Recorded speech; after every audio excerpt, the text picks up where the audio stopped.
Good afternoon, everybody. Good afternoon. Thank you. It is clearly now the will of the Parliamentary Conservative Party that there should be a new leader of that party and therefore a new Prime Minister. And I've agreed with Sir Graham Brady, the chairman of our backbench MPs, that the process of choosing that new leader should begin now. And the timetable will be announced next week.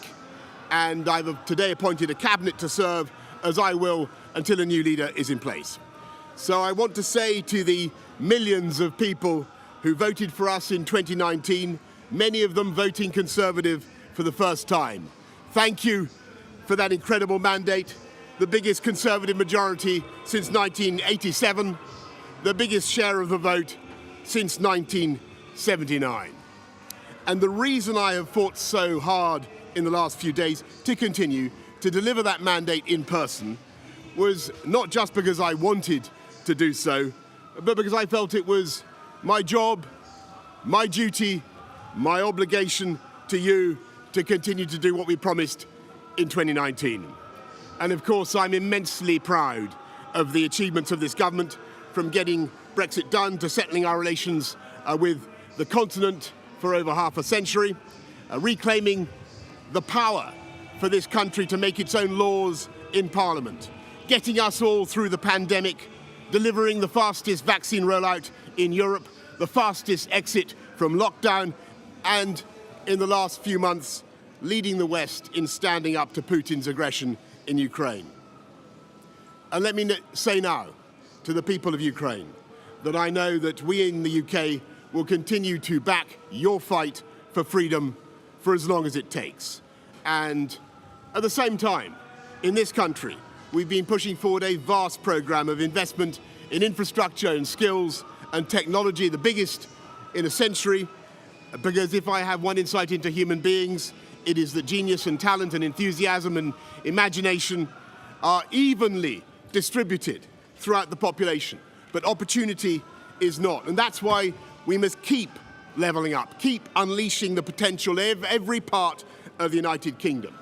And if we can do that in this country, we will be the most prosperous in Europe.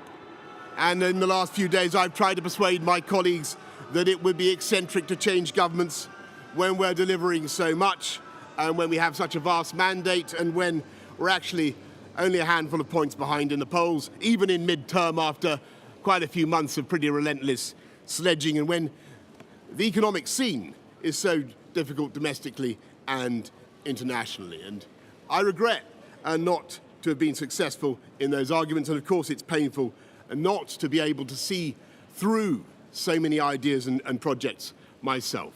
But as we've seen at Westminster, the herd instinct is powerful. When the herd moves, it moves.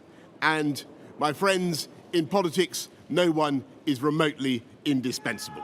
And our brilliant and Darwinian system will produce another leader equally committed to taking this country forward through tough times, not just helping families to get through it, but changing and improving the way we do things, cutting burdens on businesses and families, and yes, cutting taxes, because that is the way to generate the growth and the income we need to pay for great public services.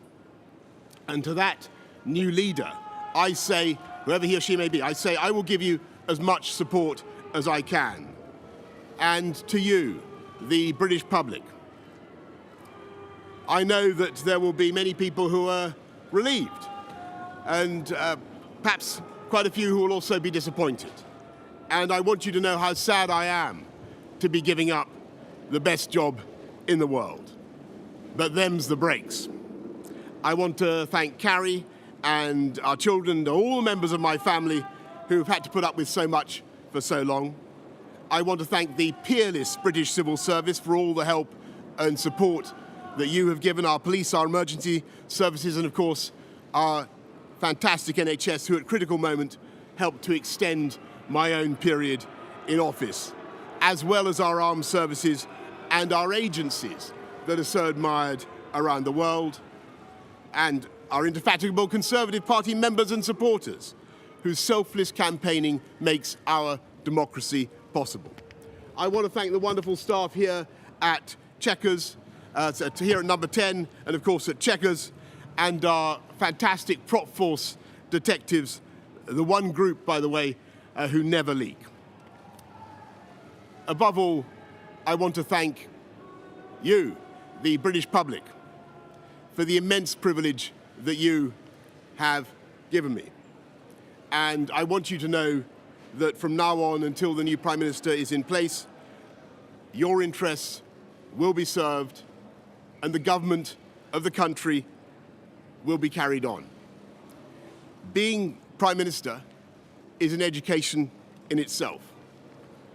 I've travelled to every part of the United Kingdom, and in addition to the beauty of our natural world, I found so many people possessed of such boundless British originality and so willing to tackle old problems in new ways that I know that even if things can sometimes seem dark now, our future together is golden. Thank you all very much. Thank you.